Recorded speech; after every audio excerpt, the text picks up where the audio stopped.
एकादशी के दिन किस प्रकार से पूरे दिन की शुरुआत करनी चाहिए पंडित जी? और महाकुंभ में स्नान बस का ही महत्व है या फिर और क्या क्या महत्व? करोड़ों का फल है, महत्व। स्नान भरे कन्हैया की बुड़की मार के चले आए। नमस्कार साथियों, मैं हूं संजय गुप्ता और एकादशी का त्योहार कल आने वाला है। और एकादशी की क्या मान्यता है, कब से यह त्योहार मनाया जाता है, किस भगवान की पूजा होती है और एकादशी के पीछे क्या मान्यताएं हैं, आज हम पंडित जी से जानेंगे। आज हमारे साथ जो जुड़ रहे हैं पंडित राम नरेश शास्त्री जी हैं। पंडित जी, आपका बहुत बहुत स्वागत है। हेलो। पंडित जी से हम जानेंगे कि एकादशी का त्योहार आखिर क्यों मनाया जाता है जी? एकादशी का त्योहार सनातन सनत कुमार बहुत पहले से मानते हैं, बुजुर्गों लोग, हम आप भी मानते हैं। एकादशी का तुलसा महारानी का जेठमन एकादशी का विवाह हुआ शालिग्राम का, इसलिए हम आप मानते हैं। छोटी दिवाली का पूजा करते हैं। जो कुछ बड़ी दिवाली को नहीं पाए तो भूल जो क्षमा सब यज्ञ सफल होता है। एकादशी का तुलसा महारानी का विवाह शुभ विवाह हुआ, उस दिन से हम आप बर परीक्षा शादी ब्याह शुरू कर देते, शुभ विवाह। इसीलिए सनातन सनत कुमार से मानते, हम आज नहीं पूर्व जो लोग मनाने। इसीलिए ब्राह्मण शास्त्री विद्वान को बुला करके तुलसा महारानी का विवाह पैर पूजते हैं। आप भी मानते हैं, हम भी मानते हैं, मानते चले आएंगे। इसीलिए कहा है ये जेठमन एकादशी का विवाह तुलसा महारानी का शुभ माना गया। आखिर ये 11 दिन में ही क्यों मनाया जाता है? दिवाली के 11 दिन में ही एकादशी का त्योहार जो कि एकादशी पड़ती है, इसका क्या, इसके पीछे क्या कहानी है? इसके पीछे अति उत्तम महत्व है कि 11वें दिन पढ़ना है, चाहे 1-2 तिथि एक में हो जाए। इसीलिए शुभ माने गए कि एकादशी का 11वें के दिन पूजा होती है।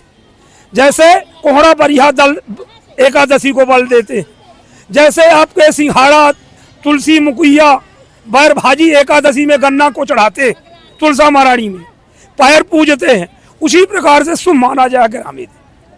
और एकादशी के त्योहार के दिन जैसे कि इसे छोटी दिवाली के रूप में भी मनाया जाता है, तो एकादशी में विशेष रूप से किस भगवान की पूजा होती है? एकादशी का साक्षात विष्णु भगवान के ही शालिग्राम की पूजा होती है, तुलसा महारानी। चाहे शालिग्राम कही, चाहे तुलसा महारानी कही, चाहे ठाकुर जी कही। जैसे रूप चलते हैं रामो रामो रामो बाल को बाल, उसी प्रकार से नाम ही कही। चाहे जल का है, चाहे पानी नानी। जहाँ सुरसरी गंगा वही है, वहाँ कूप खनाए से क्या फायदा? दर्शन लिए से पाप दूर हो जाते, और नहा ले तो अति उत्तम। मंदिर एक बनाता है, लाखों को आशीर्वाद दुआएं मिलती। क्यों पंडित पुराणिक लोग कहते हैं कि शालिग्राम की मूर्ति की पूजा करिए, तुलसा महारानी की करिए, क्यों शंकर जी की? तो नाम सबसे बड़े तुलसी महारानी, तुलसा महारानी नमो नमो से अमा पटनानी नमो नमो, बिना तुलसा हरि एक न मानो शालिग्राम महापटनानी। शालिग्राम की विवाह की पूजा होती है। इसीलिए पृथ्वी में सबसे बड़े देवता शंकर जी है। इसीलिए हम तुलसा महारानी का आज भी मानते चलते जाते हैं। तो क्या ये जैसे दिवाली में भगवान श्री गणेश और लक्ष्मी जी की पूजा होती है और एकादशी में जैसा कि आपने बताया भगवान विष्णु या शालिग्राम की पूजा होती है, तो कहीं ना कहीं आपस में कोई ना कोई एक ऐसा संबंध बनता है? दिवाली में जैसे हम भगवान गणेश जी और लक्ष्मी जी की पूजा करते हैं, तो क्या ये दिवाली से ही जुड़ा हुआ त्योहार है या अलग कोई त्योहार माना जाता है? दिवाली से जुड़ा हुआ। बहुत लोग जो नहीं आपके बड़ी दिवाली में करे, तो उसी प्रकार से लक्ष्मी पूजा गणेश और लक्ष्मी जी की ये छोटी दिवाली में भी एकादशी में करते, वो मिला जुला, अलग से नहीं है। वो है एकादशी का नहीं कर पाए दीपावली को, तो एकादशी का लक्ष्मी गणेश जी की पूजा होती है कायदे से। आत्मिक से भूल चूक नहीं आए, बाहर है, नहीं छुट्टी मिली, तो आके छोटी दिवाली को पूजा करते हैं, वही एकादशी का कर ले। तो जैसा कि आपने बताया कि अगर दिवाली मुख्य दिवाली पे पूजा नहीं हो पाई भगवान श्री गणेश और लक्ष्मी जी की, तो एकादशी में उनकी पूजा कर सकते हैं। और ये छोटी दिवाली के रूप में भी जाना जाता है ये त्योहार। एकादशी के दिन किस प्रकार से पूरे दिन की शुरुआत करनी चाहिए पंडित जी? कायदे से आज की प्रातः काल 8:35 से शुरू जैसे होकर के अंत तक आपके 11:35 शुभ विवाह भी तुलसा महारानी कर सकी थे, कन्यादान ले सकी थे, तिलक परीक्षा हो सकता है, और लक्ष्मी गणेश की मूर्ति की पूजा भी कर सकती। सब नया उत्सव। और जैसा कि आपने बताया कि एकादशी के बाद शादी विवाह शुभ अवसर जितने हैं ये शुरू हो जाते हैं, तो मतलब विशेष रूप से एकादशी से ही शुरू होता है। हाँ, शुभ कार्यक्रम जेठमन एकादशी के पहले सब शून्य रहता है काम। क्यों कि हम आप जब तक पूजा शालिग्राम की नहीं किए, जेठमन एकादशी का नहीं किए, तब तक वो सब न के बराबर। पंजाबी लोग, सरदार लोग वैसे गुरुद्वारे में, सिंधी लोग करते हैं, पर हिंदू धर्म में हम आप एकादशी से जेठमन से करते। शुरुआत शुभ लगन मुहूर्त। हाँ। एकादशी के दिन महिलाएं मतलब या पुरुष व्रत वगैरह भी रह सकते हैं? एकादशी का व्रत करे थे हर महीना 15-15 दिन में, और ना करे तो डिठमन एकादशी का निर्जला व्रत करे, करोड़ों यज्ञ का फल है। चाहे साल भर करे चाहे एक कर ले कार्तिक का महीना। जल पी ले बहुत जरूरी है था अनिराधार। एकादशी का कोहड़ा बरिया का दान करते हैं, कोहड़ा खाते हैं उबेल करके काचियो, फरहार करते हैं, ब्राह्मणों को गुप्त दान देते हैं, दीप दान करते हैं। कांतानाथ में छोटी दिवाली को जो नहीं पहुंचे आपके बड़ी दिवाली को, यही शुभ मानते हैं ग्रामीण दिन कि नहीं पहुंच पाए तो 10 दिन 5 दिन का 11 दिन का समय की छोटी दिवाली को पूजा कर ले जी। तो बिल्कुल जिस प्रकार से हम दिवाली मनाते हैं वैसे ही छोटी दिवाली के दिन एकादशी मनाई जाती है, भगवान की पूजा की जाती है और विशेष रूप से बहुत सारे ऐसे कार्यक्रम भी होते हैं एकादशी के दिन। पूरे इंडिया में, विश्व भर में भी एकादशी की अपना एक अलग महत्व है। और एकादशी के दिन जैसा कि पंडित जी ने बताया कि इस दिन के बाद जितने भी शुभ अवसर होते हैं यहाँ से इनकी शुरुआत हो जाती है।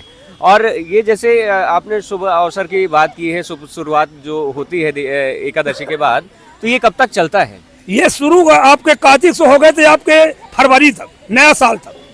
फिर आगे पूछ के संक्रांति आ जाती है तो 1 महीना 15 दिन का बंद।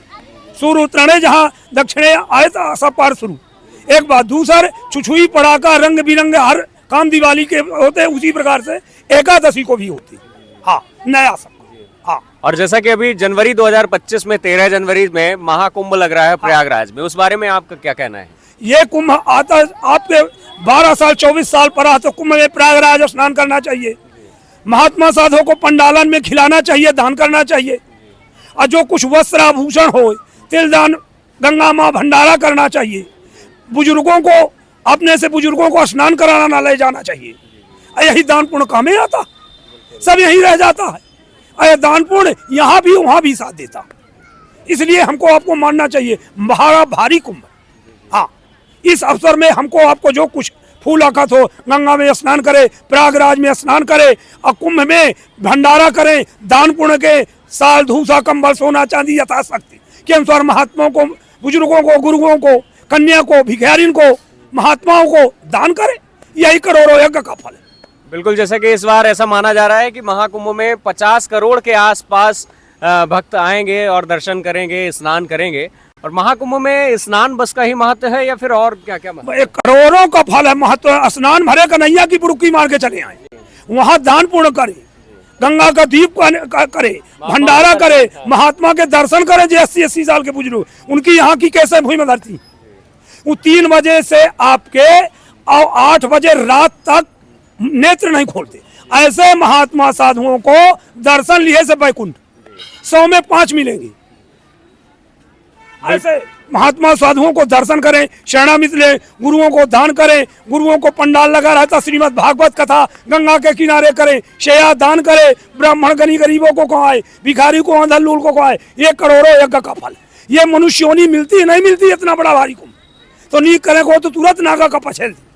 इसलिए महाकुंभ बड़ा भाग्यशाली। पंडित जी, बहुत बहुत धन्यवाद आपका कि आपने हमारे साथ अपना वक्त दिया है, जानकारी जो है हमारे दर्शकों से आपने साझा की है, इसलिए हम पंडित जी का तहे दिल से आभार व्यक्त करते हैं। और दर्शकों, इस वीडियो को देखने के लिए बहुत बहुत धन्यवाद। इस वीडियो के माध्यम से निश्चित रूप से आप सभी को मुख्य रूप से बहुत सारी ऐसी जानकारियां पंडित जी के माध्यम से मिली हैं जो कि आज का युवा इन जानकारियों के अभाव में जी तो रहा है। उसे पता है एकादशी का त्यौहार मनाया जाता है, लेकिन उसके पीछे क्या मान्यताएं हैं ये जानकारी नहीं थी। तो इस वीडियो के माध्यम से हमने आप तक ये जानकारी पहुंचाई, इसके लिए आप सभी का भी बहुत बहुत धन्यवाद, बहुत बहुत शुक्रिया इस वीडियो को देखने के लिए। पंडित जी, पुनः आपका बहुत बहुत धन्यवाद। सदा विजय हो भैया, अच्छे अच्छे काम हो, गंगा माई से मनोकामना पूर्ण करें, एकादशी महत्ववान रिद्धि सिद्धि प्राप्त हो, ऐसा अवसर हमेशा मिलता रहा। गंगा, मथुरा, वृंदावन, आगरा, जगन्नाथपुरी महाराज के दया से आशीर्वाद 10 आत्मा से विजयी हो, अच्छे अच्छे काम हो। हाँ, बहुत बहुत धन्यवाद।